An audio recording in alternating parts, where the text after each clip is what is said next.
નવા જૂની છે, જૂની જાતી ને નવી આવતી નહીં. એ બધું તો સાચું જ. ગઈકાલે મેં મારી પત્નીને ફોન કર્યો હતો કે પિયર થઈ ગયા, ત્યારે તો મારી યાદ જ નથી આવતી. એ કહે મને કે તમારી તો ચારે દિશામાં યાદ આવે છે, તુવેરની દાળમાં, ચોખાના દાણામાં, ઘઉંના લોટમાં. મને તો સાલો આંચકો લાગ્યો. હું તો ધણી છું કે ધનેડો? હા ભાઈ હા, કાગડા બોલાય. એક બીજી વાત કહું લ્યા, હું ગઈકાલે મારી સાસરી ગયો. મારી હાહુએ 8 દિવસ સુધી પાલકની ભાજી ખવડાવી અને 9મા દાન પૂછ્યું, એ જમાઈ રાત હું બનાવું? મેં કહી દીધું કે મને ખેતર જ બતાવી દે, ત્યાં હું જાતે જ જઈ ચડી લઈશ. હા હા ભાઈ, તમે તો ખરે જ વાત કરી.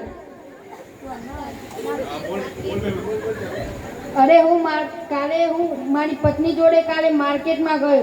મારી પત્ની કે 2 કિલો વટાણા લઈ લઉં. મેં કીધું લઈ લે, એમાં વળી પૂછવાની વાત હોય?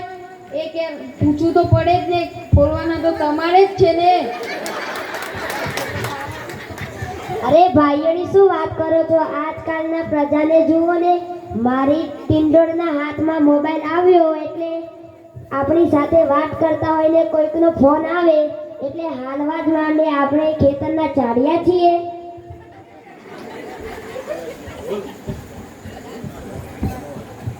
જ્યારથી આ જીવ આવ્યો ને ત્યારે તો આપણા છોકરાઓ આપણો જીવ જ લઈ ગયા છે, જીવ જ લઈ ગયા છે.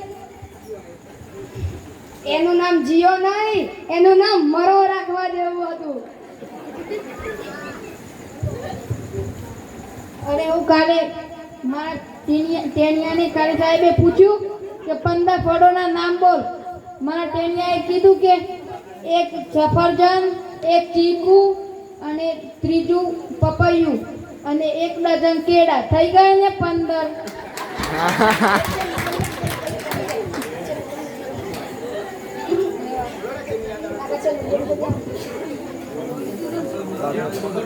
બીજું બોલ્યો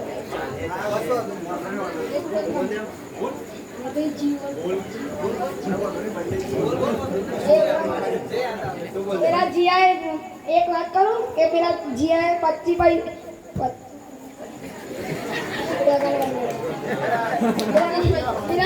પૈસા કોને બંધ કરાવ્યા? જીવલાએ બંધ કરાવ્યા. કોને બંધ કરાવ્યા? સરકારે નહીં, એ 25 પૈસા મુકેશ અંબાણીએ બંધ કરાવ્યા છે. પાવલી એટલે ઘણા બધા પૈસા. જ્યારે મુકેશ અંબાણીના લગ્ન થતા હતા ત્યારે ગોળ મહારાજ ઘડીએ બોલે મૂકો પાવલી, એટલે ચાણીની ચમચી ભરો અને મૂકો પાવલી. ગણપતિના વંદન કરો અને કહે મૂકો પાવલી. પેલો ફેરો ફરે અને કહે મૂકો પાવલી. બીજો ફેરો ફરે અને મૂકો પાવલી.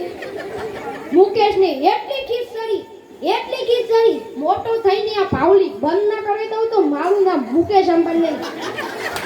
આખી દુનિયા મને મુકેશ અંબાણી કહે છે ને ગોળ મહારાજ મૂકો પાવલી કહે છે. મોટો થઈને આ પાવલી બંધ ના કરી દઉં તો મારું નામ મુકેશ અંબાણી નહીં. જો આને પાવલી બંધ કરાવી કે નહીં? અરે આ મોબાઈલ આવ્યો એટલે કેમેરો ગયો. અરે મોબાઈલ આવ્યો એટલે બેટરી ગઈ. મોબાઈલ આવ્યો એટલે કમ્પ્યુટર ગયું. અરે મોબાઈલ આવે એટલે ટપાલ ગઈ. મોબાઈલ આવે એટલે ટપાલ ગઈ.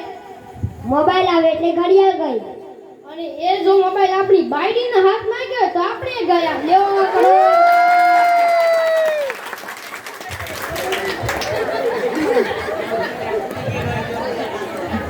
જ્યારે છોકરાઓની વાત માં આપની જ વાત કરીએ, જ્યારે કોઈના ઘરે છોકરાનો જન્મ થાય ત્યારે બધા કહે કે એની માં કહે કે આનું નાક તો મારા જેવું છે, એના પપ્પા કે આની આંખો તો મારા જેવી છે, કાકો કે આના તો બાળ તો મારા જેવા છે, અને જ્યારે મામો કે આનું હાસ્ય તો મારા જેવું છે.